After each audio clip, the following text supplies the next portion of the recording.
জুলাই হত্যার বিচারের পর আওয়ামী লীগকে নির্বাচনে স্বাগত জানানো হবে, টাইম ম্যাগাজিনকে ডক্টর ইউনূস। হাসিনাকে ফেরাতে আলোচনার সুযোগ আছে। শুরু হলো প্রদর্শনী লিদারটেক বাংলাদেশ 2024। বসুন্ধরার আইসিসিবির এক্সপো জোনে প্রদর্শনীতে অংশ নিচ্ছে 20টি দেশ। প্রতি বছর 3 লাখ অবৈধ অভিবাসীর বৈধতা দেবে স্পেন। 3 বছর বসবাস করলেই অগ্রাধিকার, মিলবে ওয়ার্ক পারমিট। এবারে বিস্তারিত।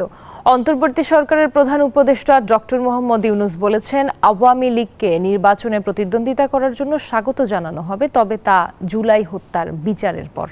টাইম ম্যাগাজিনকে দীর্ঘ এক সাক্ষাৎকারে দিয়েছেন প্রধান উপদেষ্টা ডক্টর মোহাম্মদ ইউনূস। এতে তিনি জুলাই আগস্টের গণঅভ্যুত্থানে নিহত আহতদের নিয়ে কথা বলার পাশাপাশি আওয়ামী লীগ নিয়ে কথা বলেন। তবে তার আগে ছাত্র আন্দোলনে হতাহতের ঘটনায় জড়িত প্রত্যেকের বিচার নিশ্চিত করা হবে বলেও জানান তিনি।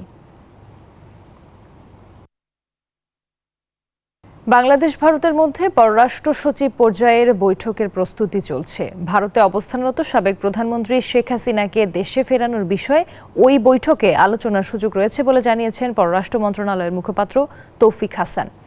পররাষ্ট্র মন্ত্রণালয়ের সাপ্তাহিক ব্রিফিংয়ে মুখপাত্র তৌফিক হাসান সাংবাদিকদের প্রশ্নের উত্তরে একথা জানান। ডিসেম্বরের বৈঠকে শেখ হাসিনাকে দেশে ফেরানো নিয়ে আলোচনার বিষয়ে জানতে চাইলে মুখপাত্র এমন মন্তব্য করেন।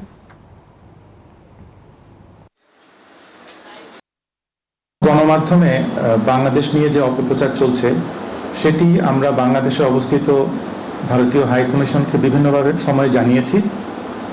আমরা ভারতীয় কর্তৃপক্ষকে এটি জানিয়েছি যে আমাদের দুদেশের পারস্পরিক যে বন্ধুত্বপূর্ণ সম্পর্ক রয়েছে তার পরিপ্রেক্ষিতে এই ধরনের বাংলাদেশ নিয়ে অপপ্রচার মোটেই কাম্য নয়। চাচ্ছি যে এটা খুব দুদেশের মধ্যকার যে সম্পর্কটা গতিশীল করার জন্য এই এফওসিটা একটা গুরুত্বপূর্ণ ভূমিকা পালন করবে এবং আমরা সেখানে এই যে ভিসা নিয়ে যে প্রবলেমগুলো হচ্ছে সেটাও আমরা হয়তো তাদের কাছে তুলে ধরবো। ঢাকায় শুরু হলো দেশের চামড়া শিল্পের সবচেয়ে বড় প্রদর্শনী লিদারটেক বাংলাদেশ 2024। চলবে শনিবার পর্যন্ত। দশমবারের মতো এই প্রদর্শনীতে থাকছে চামড়াজাত পণ্য, যন্ত্রপাতি, বিভিন্ন উপকরণ, রাসায়নিক ও আনুষঙ্গিক পণ্য। রাজধানীর ইন্টারন্যাশনাল কনভেনশন সিটি বসুন্ধরার এক্সপো জোনে এই প্রদর্শনীতে 20টি দেশ। করোনা মহামারীর ধকল কাটিয়ে ঘুরে দাঁড়াচ্ছে দেশের চামড়া শিল্প। রপ্তানি আয় বাড়ায় এখন দিন বদলের স্বপ্ন দেখছেন উদ্যোক্তারা। এ খাতের নিত্য নতুন প্রযুক্তি, যন্ত্রপাতির সাথে পরিচয় করিয়ে দিতে ঢাকায় শুরু হলো 3 দিনের প্রদর্শনী লিদারটেক বাংলাদেশ 2024। বৃহস্পতিবার প্রদর্শনীর উদ্বোধন করেন বিডার পরিচালক জেনারেল শাহ মোহাম্মদ মাহবুব। এ সময় তিনি বলেন, এখানে রপ্তানির যে চ্যালেঞ্জ আছে তা দূর করতে সবাইকে নিয়ে সে সমস্যার সমাধান করা হবে। চামাল বা অন্যান্য পণ্য আমদানি বা রপ্তানিতে একটু চ্যালেঞ্জ আছে। অন্যান্য দেশের তুলনায় আমাদের দেশে একটু সময় হতে বেশি লাগে। তা আমরা চেষ্টা করছি লেদার সেক্টরে যারা আছে সবাইকে নিয়ে বসে তাদের কি কি চ্যালেঞ্জগুলো আছে সেগুলো আইডেন্টিফাই করে যে সেক্টর বা যে অথরিটির কাছে যে ইস্যুগুলো আছে তাদের সাথে রেগুলার যোগাযোগ করে এই জিনিসগুলো সলভ করে নিয়ে আসে। প্রদর্শনীতে চামড়াজাত পণ্য, জুতা তৈরির যন্ত্রপাতি, জুতার বিভিন্ন উপকরণ, রাসায়নিক ও আনুষঙ্গিক পণ্য প্রদর্শন করা হয়। এখানে যথেষ্ট সাড়া পাওয়া যাচ্ছে বলে জানান অংশগ্রহণকারীরা। আমরা যথেষ্ট সাড়া পাচ্ছি। এর বাইরেও আমাদের ডোর টু ডোর মার্কেটিং রয়েছে, অনলাইন মার্কেটিং রয়েছে। মূলত মেলাটা জমবে হচ্ছে আগামীকাল থেকে। আগামীকাল শুক্রবার, আপনারা জানেন যে আমাদের সাপ্তাহিক ছুটির দিন। আগামীকালকে ব্যাপক লোক সমাগম হবে। আমরা এই মেলাতে নিয়ে আসছি toe lasting machine, cutting machine, sewing machine, sole stretching, hydraulic sole pressure machine. প্রদর্শনীতে অংশ নিচ্ছে 20টি দেশের 200 প্রতিষ্ঠান। প্রদর্শনী চলবে 23 নভেম্বর পর্যন্ত। জুবাইর সানি, নিউজ 24, ঢাকা।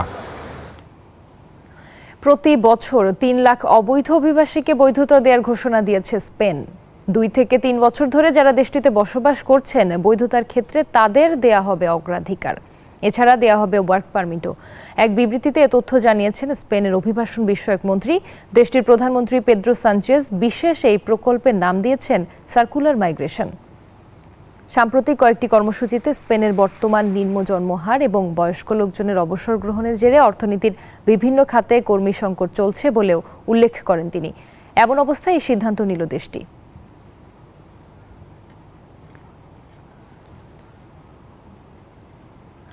সশস্ত্র বাহিনী দিবস উদযাপন করেছে বাংলাদেশ মিলিটারি কন্টিনজেন্টস BMC-2 কুয়েত। এ সময় স্বাগত বক্তব্য রাখেন commander BMC brigadier general Mohammad Shahidul Abedin. বক্তব্যে কুয়েতে বিএমসির গৌরবময় অতীত, ইতিহাস এবং কুয়েতে বাংলাদেশি সৈন্যদের অবদানের কথা তুলে ধরেন। এছাড়া উপস্থিত ছিলেন কুয়েতে নিযুক্ত বাংলাদেশের রাষ্ট্রদূত মেজর জেনারেল সৈয়দ তারেক হোসেন।